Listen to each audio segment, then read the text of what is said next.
সালামু আলাইকুম। আজ থেকে বছরখানেক ৪-৫ বছর আগের একটা স্মৃতির কথা আপনাদের বলি।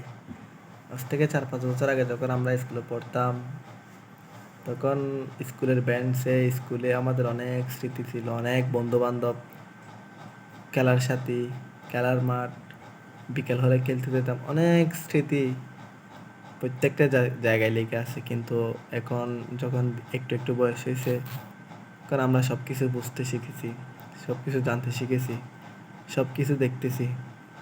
দিন দিন যত বড় হচ্ছি তত আমরা আমাদের সবকিছু হারিয়ে ফেলতেছি। এখন মন চাই যদি আরেকবার ফিরে যেতে পারতাম সেই ছোট্টবেলার কালে, ছোট্টবেলার বন্ধুদের কাছে।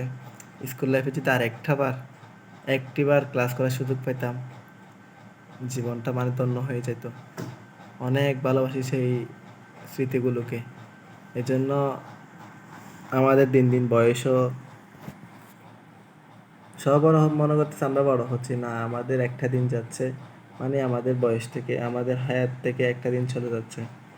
তো যতটুকু বয়স আছে, যতটুকু আপনার হায়াত আছে, ততটুকু হায়াতের মধ্যে আপনি ভালো কিছু করার চেষ্টা করেন, খারাপ কিছু করবেন না। আপনি যদি ভালো কিছু করতে পারেন, বন্ধু বান্ধব সব কিছু আবার থাকবে, আবার সব সে আগের জায়গায় ফিরে যেতে পারবেন। সালাম আলাইকুম।